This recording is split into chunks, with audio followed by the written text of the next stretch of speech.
Agra Fort, 1659. An old man was sitting down to eat his dinner. His beard had turned white. His body was weak and fragile. But once upon a time, this man had ruled the richest empire on earth. A servant bowed before him and brought in a silver platter covered with a silk cloth. The old man lifted the cloth, expecting a royal dish for his meal. But inside there was no food. It was the severed head of his own son. The old man could not bear the sight. He collapsed instantly. When he finally opened his eyes, he screamed so loudly that the sound echoed through the walls of the fort. In unbearable agony, he pulled at his own beard, overwhelmed by grief and shock. This man was Shah Jahan, the emperor who built the Taj Mahal. And the head placed before him belonged to Dara Shikoh, his beloved son and the man who was meant to be the next emperor. This is not a scene from a movie. This is history. This is the true face of the Mughal Empire. An empire that destroyed itself from within. For more than 300 years, the Mughals were among the most powerful dynasties in the world. At their peak, they ruled over more than 20 crore people, more than most European nations combined. They built palaces, mosques, forts, and gardens that still leave people speechless today. They sat on thrones worth millions. Their treasuries overflowed with gold, silver, and diamonds. But beneath all this glitter was poison. The Mughal Empire followed a brutal rule of succession, one that was both simple and deadly. There was no rule at all. When a king grew old or died, there was no law deciding who would become the next ruler. No system of eldest son. No council to choose the wisest heir. Nothing. Instead, succession meant open war. Sons turned against their fathers. Brothers fought each other to the death. Whoever survived became emperor. Everyone else was eliminated. This meant that every Mughal prince grew up knowing one terrifying truth. One day my own brother will try to kill me. So if I want to live, I must kill him first. The emperors believed this system ensured that only the strongest and most ruthless would rule. But in reality, they were slowly digging their own grave. Let us go back to 1606. Prince Khusro Mirza was the grandson of the great Emperor Akbar, who loved him deeply. Akbar even decided that Khusro should be the next emperor, believing he was better suited for the throne than his own son, Jahangir. But Akbar died in 1605, and the throne passed not to Khusro, but to his father, Jahangir. Imagine Khusro's position. His entire life he had been told that he would be the next emperor. And suddenly his own father took the throne. Khusro was furious. He rebelled. He gathered support from Guru Arjan Dev and several nobles who believed that Khusro was the rightful heir. But the rebellion lasted only 9 days. Jahangir's army crushed it near Lahore. Jahangir's punishment was ruthless. First, he ordered Khusro to be paraded through the streets of Delhi in chains, like a common criminal. Then, to completely break him, Jahangir lined the roads with the bodies of Khusro's supporters, displayed openly as a warning. Khusro was forced to walk past every single one of them. Finally, Jahangir ordered that Khusro be partially blinded, leaving him damaged for the rest of his life. Later, Jahangir regretted what he had done.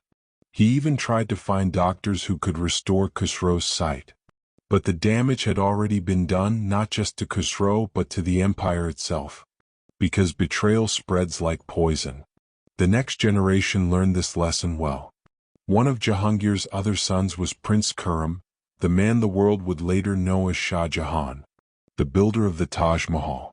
But before Shah Jahan could ever dream of the throne, he became trapped in the deadly politics of his stepmother, Nur Jahan. Nur Jahan was no ordinary queen. She was effectively running the empire while Jahangir slowly lost himself to alcohol. She was intelligent, ambitious, and highly manipulative. She was the real power behind the throne. Nur Jahan first tried to marry her daughter, Ladli Begum, to Prince Khusro. But Khusro was already imprisoned. So she turned to Prince Khurram, later Shah Jahan.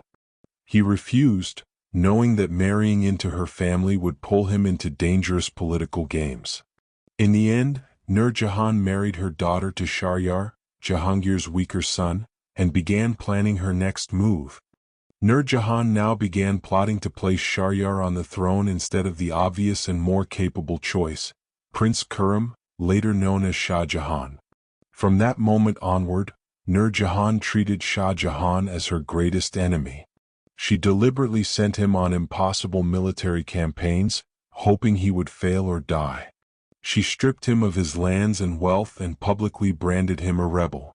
By 1622, Shah Jahan had endured enough. He finally rose in open rebellion against the emperor. But Shah Jahan faced serious obstacles. The first was his half-brother Khusro, who was still alive but imprisoned and blinded. The second was his brother Shahryar, a weak prince completely controlled by Nur Jahan. The first step Shah Jahan took was ruthless. Khusro was killed in prison. Everyone knew Shah Jahan was responsible, but he attempted to hide the truth by claiming Khusro had died while trying to escape captivity. When Emperor Jahangir died in 1627, Shah Jahan immediately went to war against Shahryar. But this conflict took an unexpected turn. Nur Jahan's own brother, Asaf Khan, betrayed her. His daughter was married to Shah Jahan, and when the moment came, Asaf Khan chose his son-in-law over his sister. With Asaf Khan's support, Shah Jahan decisively crushed Shahryar. But victory was not enough for him. On January 23, 1628, Shah Jahan decided to eliminate all remaining threats forever. On that single day he ordered the executions of Shahryar, Khusro's sons, Dawar and Garshasp, and several close cousins, including Tamuraz and Hoshang. In one calculated move, an entire generation of rivals was erased. Yet even this was not the darkest chapter of this story. Because what Shah Jahan's own son would later do would make even these acts seem small by comparison. 30 years later, history repeated itself, but this time with even greater consequences. By the 1650s, Shah Jahan was old and gravely ill. He had 4 sons, Dara Shirkoh, Aurangzeb, Shah Shuja, and Murad Bakhsh. Among them, Dara Shirkoh was the clear favorite. He was deeply educated, poetic, philosophical, and spiritually curious.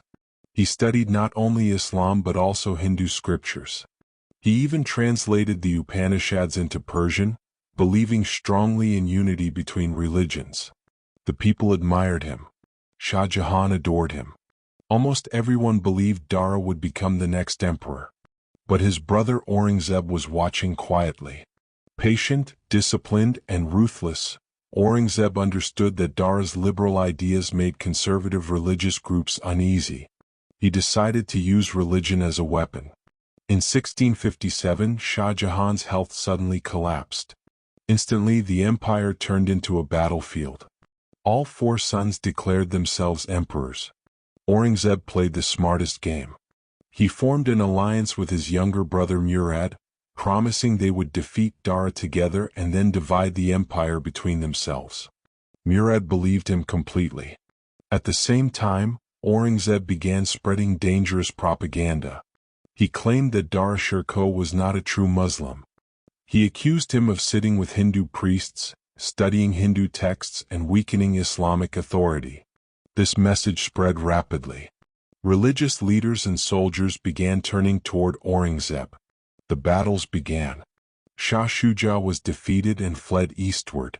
Soon, the final confrontation remained between Dara Shirkoh and Aurangzeb. Dara commanded a massive army. Victory seemed guaranteed. But once again, fate turned against him. During the battle, Dara's general advised him to step down from his war elephant, claiming it would help him fight more effectively. Dara agreed. But when soldiers saw the empty elephant, they believed their leader had been killed. Fear spread instantly. Panic consumed the army. Dara lost the battle. After his defeat, Dara fled with his family, moving from city to city, hiding like fugitives. His wife fell ill. His children starved. The former crown prince of Hindustan was reduced to a desperate escapee. In June 1659, Dara sought refuge with a local chief named Malik Jivan, who promised protection. But loyalty is fragile when rewards are high. Jivan secretly struck a deal with Aurangzeb, agreeing to hand Dara over in exchange for a massive reward. By the time Dara realized he had been betrayed, it was too late. He and his family were captured. Aurangzeb was not finished humiliating his brother. The man who should have ruled the Mughal Empire was brought to Delhi in iron chains. Under the burning sun, Dara Shikoh was paraded through the same streets where people once bowed before him. Some wept openly at the sight. Others turned their faces away in shame. An Italian traveler who witnessed these events later wrote that Dara looked like a living symbol of a fallen age. Aurangzeb's cruelty reached its peak when he publicly humiliated his own brother, Dara Shikoh. Dara was tied to a dirty, sickly war elephant, and his sons were bound in chains beside him. The crowds who had gathered to witness the spectacle were so disturbed that Aurangzeb's men struggled to keep control. Yet Aurangzeb was not done. He instructed the crowd to spit and even urinate on Dara and his sons. This was deliberate. Aurangzeb humiliated his own brother in the most extreme, degrading manner imaginable. Following the public shame, Dara was put on trial for apostasy, accused of being against Islam. On August 30, 1659, Dara Shikoh was executed. But the story did not end with his death. Aurangzeb sent Dara's severed head to Agra Fort, where Shah Jahan, his father, was already imprisoned. The old emperor was sitting down to eat dinner when a servant presented a covered platter. Inside was not food, it was the head of his beloved son Dara. Travelers who witnessed this horror recorded Shah Jahan's reaction. He was so shocked that he pulled on his beard with such force that it began to bleed. This act was intended not merely to kill Dara, but to break Shah Jahan's spirit and send a chilling message to the entire empire: oppose me and this will be your fate. But Aurangzeb's bloodshed did not stop there. Remember Shah Shuja, the third brother who had fled the battlefield? Aurangzeb had not forgotten him. In 1660 he sent generals to pursue Shah Shuja, who had escaped with his family to Arakan, modern-day Myanmar, hoping to find safety. The local rulers, afraid of Aurangzeb, turned on Shah Shuja. By 1661, Shah Shuja and his sons were executed. When his wife and daughters realized what was happening, they chose to end their own lives rather than face dishonor. An entire branch of the royal family was wiped out. There were no politics, no negotiations. It was total eradication of rivals. Aurangzeb's last surviving brother, Murad Bakhsh, had allied with him during the War of Succession, believing that together they could defeat Dara and Shah Shuja and then divide the empire. Murad was promised control over Punjab, Kabul, Kashmir, and Sindh. He fought side by side with Aurangzeb to defeat their brothers. But Aurangzeb never intended to honor the deal. On July 5, 1658, near Mathura, Aurangzeb executed one of his most cunning strategies. That night, Murad was kept completely drunk. Some even claim Aurangzeb personally ensured there was a non-stop supply of alcohol. Then, using religion as a weapon, Aurangzeb had Murad arrested and quietly imprisoned in Delhi. Murad spent 3 long years wondering how his own brother could betray him. Finally, in 1661, Aurangzeb found a legal pretext. Years earlier, Murad had killed a local administrator in Gujarat. Under Islamic law, the victim's family could demand justice, even revenge. Using this case, Aurangzeb executed Murad, eliminating the last surviving brother who had helped him gain the throne. Look closely at the pattern. History repeated itself. Jahangir had blinded Khusro, who was later murdered by his half-brother Shah Jahan. Shah Jahan killed his own brothers to secure the throne. Aurangzeb repeated the same cycle, executing Dara, Shah Shuja, and Murad, and humiliating Shah Jahan himself. Each act of fratricide weakened the empire during its most vulnerable periods. Instead of uniting against external enemies, the royal family destroyed itself from within. This was not a failure caused by stronger rivals. It was a self-inflicted collapse. Loyalty was betrayed, ambition killed love, and the empire turned its own family into battlefields. Even the richest, strongest emperor could not survive. It was always the internal poison, the fraternal betrayals, that brought the Mughal Empire to ruin. The lesson is clear. Empires are not destroyed first by outsiders, but by the betrayal that begins inside.